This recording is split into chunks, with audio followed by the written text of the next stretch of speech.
Thank you so much for joining House and Muse. Hey, thank you so much for having me. I'm so excited to have this conversation. I read your bio and I stalked you on social media just a little bit. And I was very impressed because, for me personally, the next stage, the big stage in my life will be motherhood. And I just like, on one hand, I'm so excited. On the other hand, I fear that I won't have time for something and I would have to sacrifice things that I love and I already have in my life. So it's very impressive that you managed to balance a lot of elements in your life. So that's why I think you're a perfect fit for this discussion, which is emotional wellness. I'm very excited about it. So please introduce yourself to the audience. Oh, thank you.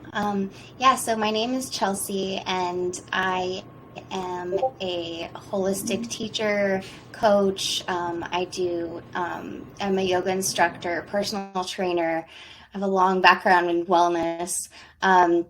Came into Web3 in August, and just have been just blown away by it. It's been completely life changing.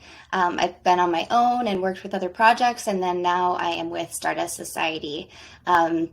I've been doing all sorts of things with that project, but today, as we speak, I am very much the chief spiritual officer. So basically, I'm just focusing all things spiritual and leading workshops and spaces and all those things. So I'm really excited about the future. Wow, CCO, Chief Spiritual Officer. Yeah. Oh no, So, CSO, sorry, CSO, Chief yeah. Spiritual Officer. Wow, this is very new, but I really like it. Yeah. Yeah, it came to me yesterday, and I was like, that is exactly what I'm feeling. And I'd love to share more, just about that topic because it has to do with what we're talking about today. I had been feeling a little bit of a lack of motivation. And anytime something comes up for me, I like to just sit with it and just, really feel into my body and my mind about what's going on for me. And what was coming up was I was doing a lot of things that weren't bringing me joy, that weren't lighting me up. I was getting to a place where I was taking on a lot more than than I really felt capable of. It was just really pushing myself to the limits constantly. So I took a step back and was like, what do I really want to do? What kind of energy do I want to put out there? And what's the energy and time that I want to put into in my everyday life? What does that look like? And so for me, it was really just spiritual conversations, holistic health, and connecting with other people and helping them however I can. Those are the things that really light me up. And so those are the things that I'm really going to focus on here. Oh, this is amazing. I think, we really like Stardust Project. We like Coco. She's Yeah. one of our panelists as well, and I believe we are working on something together Oh, in the nice. foreseeable future. Yeah, so I really like this idea of, bringing spirituality into the professional environments in the companies, because I think it's something that was overlooked, and that's why maybe we live in a society where the biggest pandemic is depression, and a lot of people feel unfulfilled and unhappy. And also, I just realized as we speak that maybe we have a very unique conference discussion, and maybe it's the first one in Web3 where we actually talk about emotional well-being. Yeah. I hear a lot of women, asking questions in this field. So I felt very compelled to bring it up into like more public level and have an open conversation. Although I know it's all about vulnerability and emotion, so it may be a little bit challenging. So let's warm up with a little bit general question. As someone who worked in traditional business environment, Web2 environment, and Web3, do you feel any difference from a spiritual standpoint in these two worlds? Yeah, I mean, I actually just learned some things the other day from a documentary that I watched that plant medicine had a big play in the creation of computers and technology itself, and that really opened my mind because we're seeing this whole new revolution come back. There's a lot of things from our past, from the 70s, and this free movement and decentralization and things like that, that we're seeing that kind of come back, that energy. And it really just makes sense. We're starting to be more open about plant medicine. And the way I see it is there's just this like more open for this higher consciousness. And I see it so much. I was blown away coming into Web3 at seeing the amount of people who have more of an awareness, more of a deeper consciousness. And it really does say something about the Web3 space, that these people are really aware and awake to all of the problems that we have, in our society. And it's just been a beautiful thing. So yeah, I definitely think that Web3 is attracting these sort of people. And I never expected to meet and connect with so many people that are really so open. Yeah, I am honestly pleasantly surprised as well because I think all people had some kind of career before coming into Web3, with some exceptions of like really, really young kids who joined this movement. And I can see a tremendous difference, and I can like get enough satisfaction and gratitude for what I see and for the level of acceptance that it has for, for everyone. It's 100% inclusivity. And at NFT NYC, actually, there was this beautiful panel and there were only women. And the host said, let it be the last panel about women in Web3 because like we are such an integral part of this world that we don't need a separate panel anymore. Yes. Yeah. And that's why as I heard her and I met all these great women, I realized that we need to change the word empowerment in our communication to the word celebration. Just because I think we already have enough power, we just need to learn how to tap into it. Yes. And exactly. It's still not easy in a way because I feel like women wear a lot of hats. We are not linear like men who just like very often focus on one thing and are very good at it. We have husbands, boyfriends, families, households, kitchens, cooking, hobbies, our health and careers. It's just like, the list goes on. And unlike other industry, Web3 works literally without a break. It's 24/7 and the speed of the evolution of technology is unprecedented. Everything that's happening right now is like first time in history. And it's like the fastest journey of evolution that we've ever experienced. So I feel like for women it's especially challenging because we also have this like traditional role, and I personally don't want to neglect it. So what's your take and advice on how we can organically evolve into this new lifestyle, new Web3 era, if there is this way for women? Yeah. Well, something that I always say, about WAGMI, we're all going to make it. I think that kind of sets a tone that like, oh, everything's fine and everybody's going to do well, but that's just not really the case. I think that it's really important to say we're all figuring it out, because we're all trying to figure it out, and we can do that together. But we have to like recognize that there's people who maybe are stepping back and we can bring them back in.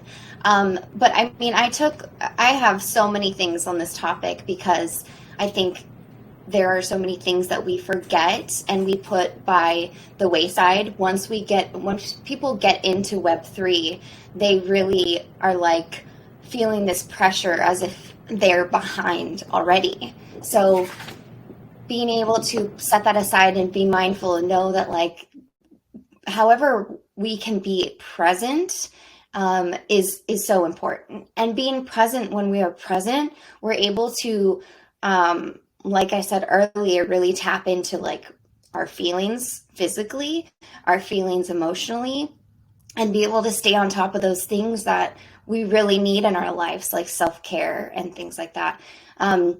I know coming into Web3, I put a lot of things aside. I took a break with my meditation practice. I wasn't really getting as much movement in. And I really took a step back and realized that these things are really important. And scheduling myself has been one of the really top things that I have to do. If I wasn't keeping a schedule, I would be very forgetful. I have ADHD, so my brain gets hyper focused on one thing sometimes. And so scheduling has been really a nice break for my brain. But not just being able to stay on top of a schedule, making sure that you're scheduling yourself in there, because we are the most important person on our list of people to connect with, right? Our self is so important. So scheduling in that time for self-care, scheduling in that time for family or whatever that looks like for you, and scheduling the time to like you said, for hobbies or things that really like light you up and help you to feel re-energized. Because if we're constantly giving our energy out, we need to make sure that we're calling back that energy and doing things that fill us back up. So those are just a few things. I mean, I'm a mom of 4. I have a baby and a couple teenagers, so there is a wide range of kids. My partner also has 2 kids, so at some point, sometimes throughout the month, we'll have 6 kids in the household, which is definitely Oh my a bit God. crazy. It's like a Yeah, career but of its own and a big it one. really is. It really is. Yes, raising children is so much. It's a lot. And I think people really got to recognize what it's like to be a stay-at-home mom from the pandemic. Like we're stuck at home. We have to really get creative with our time and find ways to connect with other human beings and things like that. So definitely Web3 opened my mind up. It really helped me grow in so many ways because I was able to connect with people. I was, a yoga instructor and working on my self-love and all of these, very holistic spiritual things that I've gone through so much stuff throughout the past, 7 years. And I feel like coming into Web3 was like my breakthrough. I finally got to use all of those things that I've worked on, all of the knowledge that I've built, and I finally had like this platform to just like let it out and release it. And I've been, going strong from since August and really just pouring my heart out there and doing whatever I can to connect with people and host spaces for mental health and spirituality and things like that. So it's given me this opportunity that otherwise wouldn't really be available to me as a mom, and it's been incredible. So I'm very grateful, and I love running into other moms who are kind of doing the same thing and trying to manage it all. But there's just a lot of things that we have to do to be mindful to make sure that we're taking care of ourselves, most importantly, because that's how we can show up in Web3. That's how we can show up for our family. And if we aren't taking care of ourselves, there's ultimately, it'll come to a breakdown or it'll manifest itself in some way that is not quite pretty. So, and I just also, I like to take those moments that come up, emotional moments or breakdowns or anxiety or panic attacks. I like to take those moments as lessons. Like, what have I neglected within myself that I need to look back and care more for myself, So I think that's really important. Beautiful. Thank you so much. I also notice a lot of interesting things happening right now in Web3 and overall. Like I read a lot of books and I try to like read current fiction stories and nonfiction. And I just like, maybe it's me attracting these messages, but I also keep hearing that we are entering this new era where there will be a rise of feminine energy, and we're gonna heal the planet, because like domination of masculine energy is pretty much like getting us to the dead end. And if we continue being driven by this masculine energy, it's the path into nowhere. So I get this message through books, sometimes through movies, sometimes through people that I meet, and honestly I'm just shocked by the amount of people, men and women in Web3, who also bring it up, and especially artists who mean their art and create beautiful NFTs, who kind of put this meaning and this message into it so that more people will be aware about it. So have you heard of this concept? And if yes, can you elaborate on it? Yeah. Well, first of all, it just makes me really excited to hear you say that.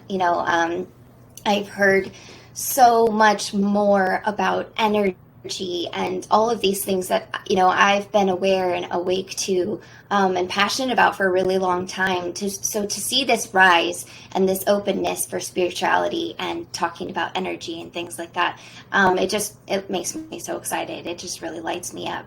And it makes me feel like I've finally found, my people, and people can understand me.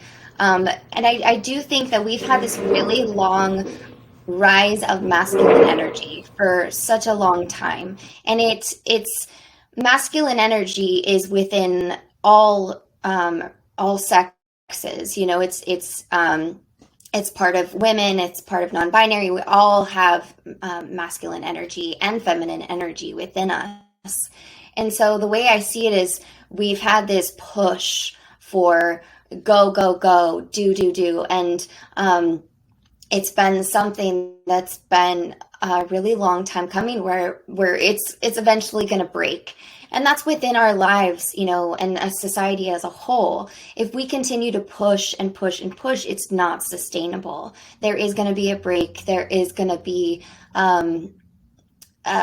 just kind of like a fall apart. So the way that I see it is we have to have that balance of feminine energy. And I truly believe that what you said, that this rise of feminine energy it's within all of us right now. And I think we're really seeing it in men as well. This openness and this softness and this ability to tap into their emotions and things like that. And I do think it's also very important to keep in mind that the feminine is on the rise, but we need to make sure that we're not getting rid of the masculine energy or pushing away the masculine energy. We're just coming up to rise with and be equal with, the masculine energy. And I think the feminine energy is all about really tapping into your emotions, feeling into your body, listening to your body. The thing that I see a lot is with women, when they do have an imbalance of masculine energy, they are on the go all the time. They don't pay attention to their menstrual cycles. They are constantly burning themselves out. They are having to work just as much and harder than the men in their field. And then they go home and then they have breakdowns, and what we want to see here is that to just stop, right? To be able to realize that we work differently and we need to be aware of our menstrual cycles. So that is the time that we really need to be able to slow down, to not make as many decisions, but really take the time to rest and recuperate. And I think men and women, we have cycles very similarly. So men do also go through their phases where they need to slow down as well. They just don't have the physical, symptoms as women do, So I think that's been really important for me to share and preach to women, especially especially to find that feminine energy, is to really tap into their menstrual cycles and to be able to listen to their body and know when to slow down. Yeah, so I wanted to tap into menstrual cycle because I feel like, it's happening pretty much to almost every woman in a certain age gap, and it's a very big age, a long time. And so I hope it will be helpful. I know I read that in some cultures for a very long time, period was celebrated. And Yes. when the first time a woman got period, I think it was called menarche in some cultures. And, this women were sent into the fields to bless the earth. And they were like celebrated almost like goddesses because it's a godlike Yes. function to create life. I got So, chills. right, me too. And I just really want to learn how, as someone who also has a household, someone waiting for food, and team of 10 people that I work with, how can I also integrate this holistic way of resting during my period? Yeah, I think it's really important to just be aware of your own situation, right? I mean, we can talk and give tools and tips and things, but ultimately sometimes it doesn't work for people because maybe you do have a job that is very demanding, or you do have, the way that your lifestyle is just, it is very much on the go. The key is to really just, if you're carrying all these plates throughout your day, what are the things during that time of the month that you can just set those plates aside, or communicate with other people around you and have them take some of your plates? Taking some weight off of your everyday life when you're going through your menstrual cycle I think is the best that you can do. Maybe taking more time to be aware of what you're eating and the things that you're putting into your body, making sure that you're drinking more water, things like that. I mean, you can go through a long list of things. I think that everything needs to switch up around the time of your period, and prepare for it a few days before, you start your period. And then also make sure that maybe right after your period is when you do plan more outings, more of the things that requires your energy. It is a time for really just opening your mind to new ideas and things like that. And during the time of our period, we have time to slow down and be more creative. So that's when things can come to us, ideas and plans. And when we're not doing so much, we're planning more and manifesting and things like that. So I definitely think those are the things that are really important. I'm sorry, I'm connected to something else really quick. Oh, that's okay. Take your time. I can't hear anymore. Hold on, I'm so sorry.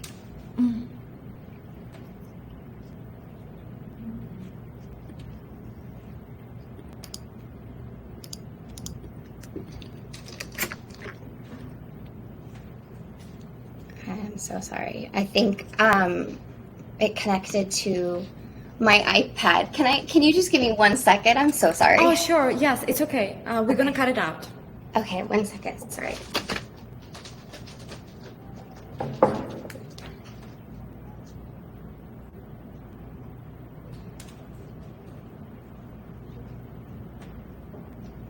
Sorry.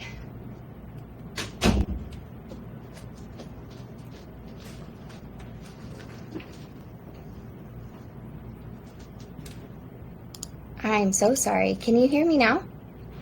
Yeah, I heard you all the way. Here. I'm so sorry. Please don't I'm just apologize gonna for have to that. go. Okay, I'm just gonna go to my speakers. Can you hear me okay like this? Yeah, I do. I can hear you. Well, I'm so okay. sorry. Yeah, so this is like life of a mom, right? My daughter was connecting to my Bluetooth. I don't know what happened. Sorry. That's all right. And honestly, no one ever switched their recorders. So you were speaking into your headphone, now you're speaking into your computer. Yeah. So I don't know how it's going to affect the sound, Okay. but I hope it won't. Okay. I can try to connect. No. I guess we can just continue if you want to. Okay. And if there is like any issue, I will just reach out to you and we'll try to fix it. But I hope everything will be fine. Okay. Okay, great. Yeah. So,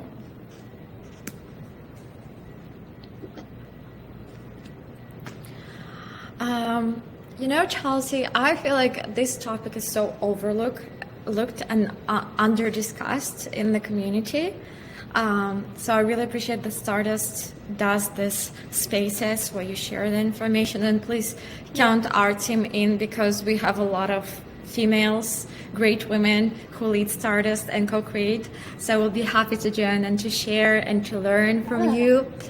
And yeah, I really think that there has to be more conversations. And I also wanted to like kind of observe another topic is like, what are the other simple tools on how to raise femininity when you work in an environment that involves, fundraising, dealing with, a lot of money, pushing sales and pretty much doing like a very masculine kind of work sometimes, not just creative, and it's inevitable. How do you remain feminine and sexual in this environment? Because to be honest, and that really upsets me, I sometimes see women in the professional environment that try to look less attractive, or it's like a natural thing, and they start being like, kind of like pushy and aggressive. And I feel like that is like kind of, I don't want to call it, it's like adjustment to the male dominated environment as opposed to like shifting into being ourselves and doing the things our way. And as sad as it is, there were a few times when even women told me, Layla, I think you should look like underdress and be less feminine if you want to work in a professional environment, because men will not trust you if you look like that. And I was always like, okay, let me think about it. And then I would think about it and I realized that I want to do things my way, and I'm sure there is a way because I was created this way and I'm very genuine about it. So what's your take on like being a woman, and not just a woman, being feminine and sexual while you also achieve things in business? Yeah, I love that. Well, I think it's terrible that you have to even really consider that, But I do think, with Stardust, one of our other passions is fashion and self-expression. And so this topic of self-expression, I think, is really important. I think that self-expression looks different for everyone. And yes, you may have consequences of being received a certain way, but I do think it's really important that we just have the awareness of our own image and whatever we're putting out there. We should be able to have that freedom and not be judged because of our because we're a female. We should do something to be similar to a male. I don't like that, and I think that I think that's changing a lot for sure.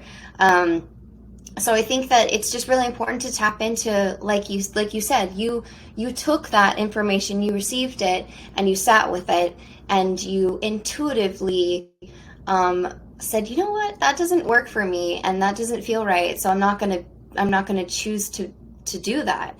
I think that's a beautiful awareness that every woman can have, but we don't take the time to do that sometimes. We are affected by what people tell us and the way that people say that you should be this and you should do that.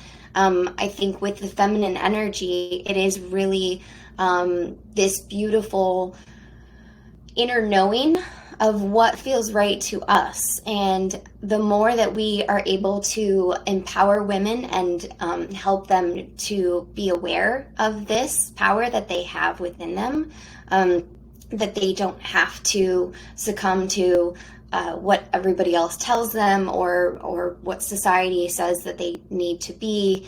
I think that's just a beautiful message that we need to share with everyone. So yeah, I think that's important. Self-expression is beautiful, and if we aren't able to express ourselves, then what are we being? What kind of energy are we putting out there? We're putting out something that isn't authentic. And the more that we can tap into our own authentic energy and what is going on within us, it's very powerful. The right things will come to us. The right people will come to us. We will attract the energy that we're looking for, you know. And I think that's key to manifesting and tapping into that feminine energy. The intuition is very strong, and it's important to have that in our toolbox. Thank you. Yeah, I agree with you. And you know, maybe there's another, like, you know, a little code that we need to hack, is that maybe if we do things the feminine way, we don't need to exhaust ourselves and working 24/7.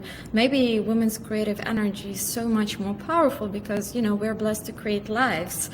So maybe because we have this energy within us, we don't need to work as much and be so sharp focused on one thing, and maybe we can still balance things, and just by giving present and in tune with this energy, we can achieve way more because it's the most powerful energy in the world. Yeah, absolutely. I agree. I think women have not had the power because they've been told that they were different or less than, you know, but when we are able to tap into that energy and that power, it's beautiful. It just makes us that much stronger. And we really need that out in the world and in all the careers. And yeah, it's just a beautiful thing.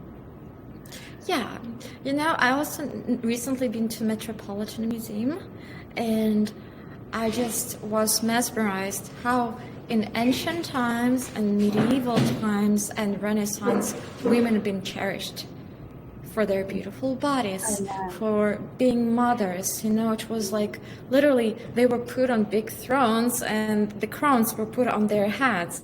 So, and here we are today, being shamed if we stay at home, you know, being shamed if we show our body, and being shamed for all this like most powerful things. So I always like saying things are not the way we see them today, and maybe we should just like, you know, dig a little bit deeper and see how many times in history, just by women being women and being feminine and being ourselves, we achieved so much more.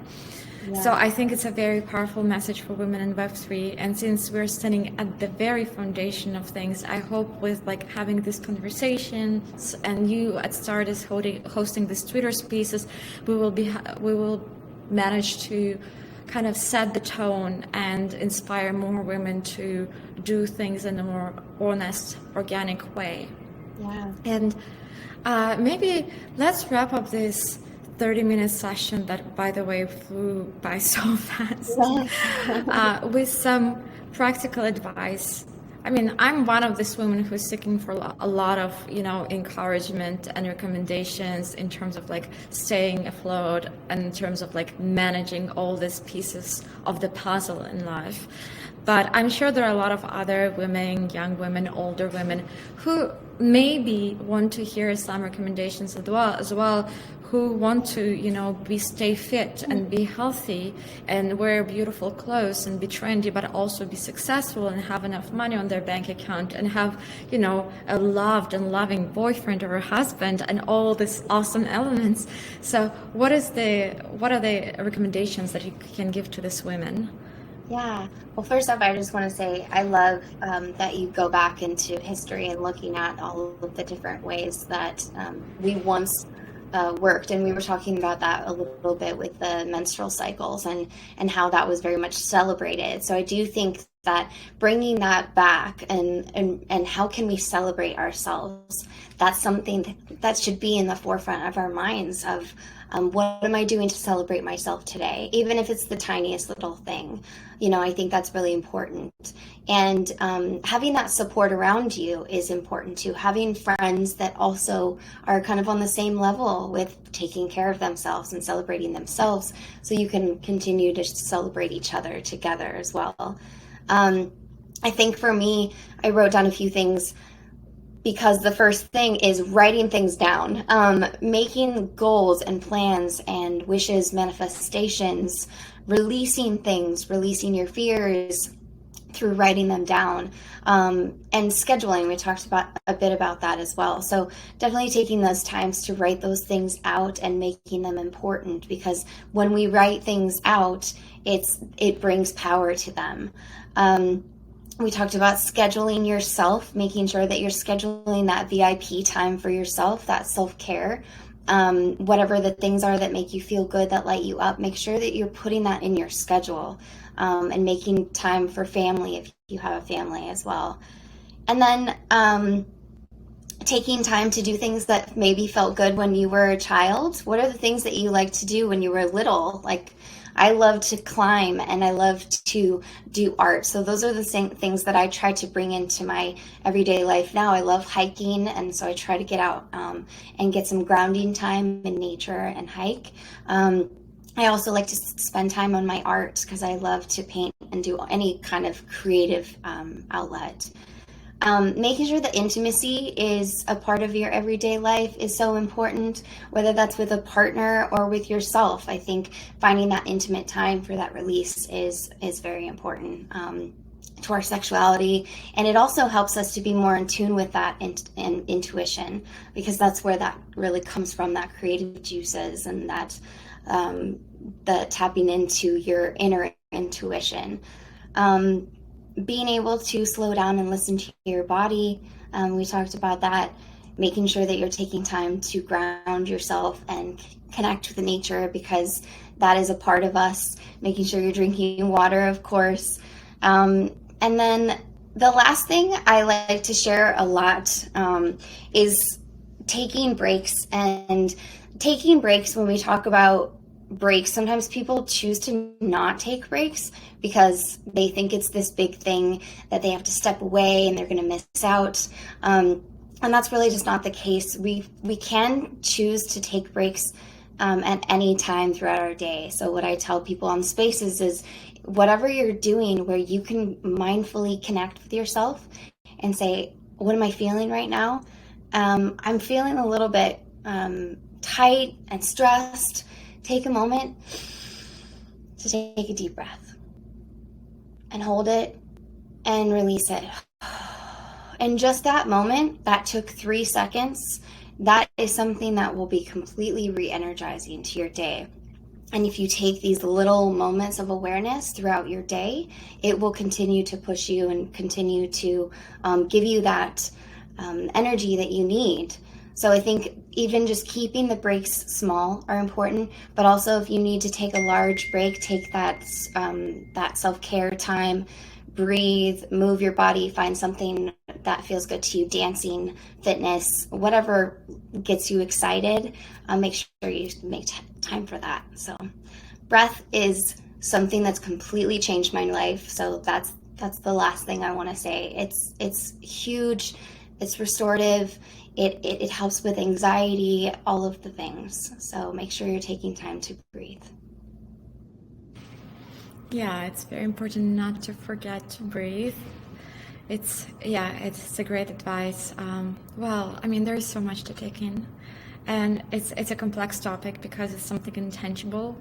You know, it does not have, when you invest in yourself, you don't necessarily get some kind of financial ROI or something tangible in return, but I think you definitely will feel better, and I'm so sure that you will also do better in material parts of your life as well. So thank you so much. I can't thank enough Stardust for all the awesome things that you bring into Web3, from your beautiful art to, you know, all the like educational projects that you do simultaneously. And we at Artisan are very excited about working together on the fashion side of your project. Awesome. Yeah. Thank you, Chelsea. Thank you. Thank you so much. This was awesome. Thanks. I Yeah. hope more. Thank you.